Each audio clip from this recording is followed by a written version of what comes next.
ಇದು ಎಲೆಕ್ಟ್ರಲ್ ಬಾಂಡ್ಸ್ಗೆ ಸಂಬಂಧಪಟ್ಟ ಹಾಗೆ ಎಫ್ಐಆರ್ ದಾಖಲಾಗಿರುವಂತಹ ಸಂದರ್ಭದಲ್ಲಿ ಸಹಜವಾಗಿ ರಾಜಕೀಯವಾಗಿ ಕೇಳಿ ಬರ್ತಾ ಇರುವಂತಹ ಆರೋಪ ಪ್ರತ್ಯಾರೋಪ. ಬಟ್ ಇಲ್ಲಿ ವಿಚಾರ ಅಂತಾರೆ ಇದು ತನಿಖೆ ಹೇಗೆ ನಡೆಯುತ್ತೆ ಅನ್ನುವಂಥದ್ದು ಇಲ್ಲಿ ವೆರಿ ಇಂಟ್ರೆಸ್ಟಿಂಗ್ಲಿ ಕುತೂಹಲ ಹುಟ್ಟಿಸ್ತಾ ಇರುವಂಥದ್ದು ಸಂಗತಿ. ನಾವು ಪ್ರತಿನಿಧಿ ರಾಜಪ್ಪ ಇದಕ್ಕೆ ಸಂಬಂಧಪಟ್ಟಂಗೆ ಮತ್ತಷ್ಟು ಡೀಟೇಲ್ಸ್ ಅನ್ನು ಕೊಡ್ತಾರೆ. ನಮ್ಮ ಜೊತೆಗೆ ನೇರ ಸಂಪರ್ಕದಲ್ಲಿ ಜಾಯಿನ್ ಆಗ್ತಾ ಇದ್ದಾರೆ. ರಾಜಪ್ಪ, ಈಗ ಆದರ್ಶ್ ಏರ್ ಸಲ್ಲಿಸಿರುವಂತಹ ದೂರಿನಲ್ಲಿ ಏನೇನು ವಿಚಾರಗಳು ಉಲ್ಲೇಖ ಆಗಿದೆ ಅಂತ ಅಂದ್ರೆ, ಇವ್ರು ಏನಾದ್ರು ಯಾವ್ದಾದ್ರು ಕಂಪನಿಗಳ ಮುಖೇನವಾಗಿ ಇಂಡಿವಿಜುವಲ್ ಆಗಿ ಏನಾದ್ರು ಎಕ್ಸ್ಟ್ರಾಕ್ಷನ್ ಆಗಿದೆ ಅನ್ನುವಂಥದ್ದು ಕೇಸ್ ಸ್ಟಡಿ ಮತ್ತೊಂದು ಈ ತರದ್ದು ಏನಾದ್ರು ಉಲ್ಲೇಖ ಆಗಿದೆಯಾ, ಅಥವಾ ಕೇವಲ ಒಂದು 8,000 ಕೋಟಿ ಲೂಟಿ ಆಗಿದೆ ಅನ್ನುವಂಥ ಈಗ ಬೇರೆ ಬೇರೆ ಪಕ್ಷಗಳು ಕೂಡ ಹಣವನ್ನ ಪಡ್ಕೊಂಡಿದೆ. ಹೌದು, ಇವರು ಅಧಿಕಾರದಲ್ಲಿ ಇದ್ರು ಅನ್ನುವಂಥ ಕಾರಣಕ್ಕಾಗಿ ಇವ್ರ ಮೇಲೆ ಹೆಚ್ಚಿನ ಅನುಮಾನ ಸಹಜವಾಗಿ ವ್ಯಕ್ತ ಆಗುತ್ತೆ.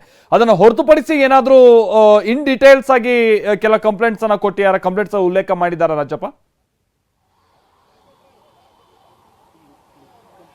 ಮಲ್ತೇಶ್, ಸದ್ಯಕ್ಕೆ ತಿಲಕ್ನಗರ ಪೊಲೀಸ್ ಠಾಣೆಯಲ್ಲಿ ದಾಖಲಾಗಿರುವಂತ ಎಫ್ಐಆರ್ ಅನ್ನ ನೋಡೋದಾದ್ರೆ ಇದು ಎಲೆಕ್ಟ್ರಾಲ್ ಬಾಂಡ್ ವಿಚಾರವಾಗಿ ಅಲ್ಲ, ಅಂದ್ರೆ ಎಲೆಕ್ಟ್ರಾಲ್ ಬಾಂಡ್ ವಿಚಾರವನ್ನ ಬಳಸಿಕೊಂಡು ಎಕ್ಸ್ಟ್ರಾಕ್ಷನ್ ಆಗಿದೆ ಅನ್ನುವಂಥದ್ದು ಇಲ್ಲಿ ಸ್ಪಷ್ಟವಾಗಿ ಉಲ್ಲೇಖ ಆಗಿರುವಂತದ್ದು. ಅಂದ್ರೆ ಸದ್ಯಕ್ಕೆ ದೂರುದಾರ ಆದರ್ಶ್ ಅವರು ಆರೋಪ ಮಾಡ್ತಿರುವಂತದ್ದು ಏನಂದ್ರೆ, ಎಲೆಕ್ಟ್ರಾಲ್ ಬಾಂಡ್ ವಿಚಾರವಾಗಿ ಅದನ್ನ ಮುಂದಿಟ್ಕೊಂಡು ಒಂದಿಷ್ಟು IT ಕಂಪನಿಗಳ ಮೇಲೆ ದಾಳಿಯನ್ನ ಮಾಡ್ತಾರೆ. ಅಂದ್ರೆ ಕೇಂದ್ರ ತನಿಖಾ ಸಂಸ್ಥೆ ಆಗಿರುವಂತಹ ED IT ಏನಿದೆ ಅದನ್ನ ಬಳಸ್ಕೊಂಡು ಮೊದಲು ದಾಳಿ ಆಗುತ್ತೆ. ಅದಾದ ನಂತರದಲ್ಲಿ ಅವರನ್ನ ಬಂಧನ ಮಾಡ್ತೀವಿ ಅನ್ನುವಂತಹ ವಿಚಾರಕ್ಕೆ ಸಂಬಂಧಪಟ್ಟಂತೆ, ನಿಮ್ಗೆ ಬೇಲ್ ಕೊಡೋದಿಲ್ಲ ಅನ್ನುವಂಥ ವಿಚಾರಕ್ಕೆ ಸಂಬಂಧಪಟ್ಟಂತೆ ಅವರಿಗೆ ಬೆದರಿಕೆ ಹಾಕಿ ಅವರಿಂದ ಎಕ್ಸ್ಟ್ರಾಕ್ಷನ್ ಆಗಿದೆ, ಸುಲಿಗೆ ಆಗಿದೆ ಅನ್ನುವಂಥದ್ದು ಇಲ್ಲಿ ಸ್ಪಷ್ಟವಾಗಿ ಕೇಳಿ ಬರ್ತಾ ಇರುವಂತಹ ಆರೋಪ. ಸಹಜವಾಗಿ ಎಲೆಕ್ಟ್ರಾಲ್ ಬಾಂಡ್ ಅನ್ನುವಂಥದ್ದು ಎಲ್ಲಾ ಪಾರ್ಟಿಗಳು ಕೂಡ ಹೋಗಿದೆ. ಹಾಗಾಗಿ ಸದ್ಯಕ್ಕೆ ತಿಲಕ್ನಗರ ಪೊಲೀಸ್ ಠಾಣೆಗೆ ಚಾಲೆಂಜ್ ಆಗಿರುವಂತದ್ದು ಯಾವ ರೀತಿಯಾಗಿ ತನಿಖೆಯನ್ನ ಮುಂದುವರಿಸ್ತಾರೆ ಅನ್ನುವಂತ ವಿಚಾರಕ್ಕೆ ಸಂಬಂಧಪಟ್ಟಂತೆ ನಮ್ಮ ಜೊತೆಗೆ ದೂರುದಾರ ಆದರ್ಶ್ ಅಯ್ಯರ್ ಅವರು ಇದ್ದಾರೆ, ಮಾತಾಡ್ಸೋಣ.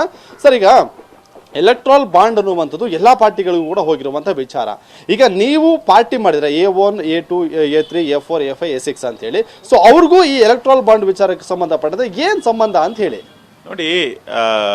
ಇದ್ರಲ್ಲಿ ಮೇನ್ ಪ್ರಕರಣ ಅಂತಂದ್ರೆ, ತಮ್ಮ ಅಧಿಕಾರವನ್ನು ದುರುಪಯೋಗ ಪಡಿಸ್ಕೊಂಡು ಬೇರೆ ಕಂಪನೀಸ್ಗಳಿಗಾಗಲಿ ಅಥವಾ ಇಂಡಿವಿಜುವಲ್ಸ್ಗಾಗಲಿ ಅವರನ್ನು ಹೆದರಿಸಿ ಬೆದರಿಸಿ ತದನಂತರ ಅವರಿಂದ ಹಣ ವಸೂಲಿ ಮಾಡೋದು. ಹೇಗೆ ವಸೂಲಿ ಮಾಡೋದು ಅಂತ ಥ್ರೂ ಎಲೆಕ್ಟ್ರಲ್ ಬಾಂಡ್ಸ್ ಮಾಡಿರೋದು. ಇಲ್ಲಿ ಬಹಳ ಮುಖ್ಯವಾಗಿ ಅಧಿಕಾರ ದುರುಪಯೋಗ ಆಗಿರೋದು ED ಅಫಿಷಿಯಲ್ಸ್, IT ಅಫಿಷಿಯಲ್ಸ್ ದುರುಪಯೋಗ ಮಾಡಿಸ್ಕೊಂಡಿರೋದು. IT ಅಫಿಷಿಯಲ್ಸ್ ನೀವು ಮೆನ್ಷನ್ ಪಾರ್ಟಿ ಮಾಡಿಲ್ಲ ಇದರಲ್ಲಿ ನೋಡಿ. ಈ ಕಂಪ್ಲೇಂಟ್ ಅಲ್ಲಿ IT ಅವರು ರೇಡ್ ಇಲ್ಲ, ಸೊ ಅದಕ್ಕೆ ಮಾಡಿಲ್ಲ. ಇನ್ನು 15 ಪ್ರಕರಣಗಳಿದೆ.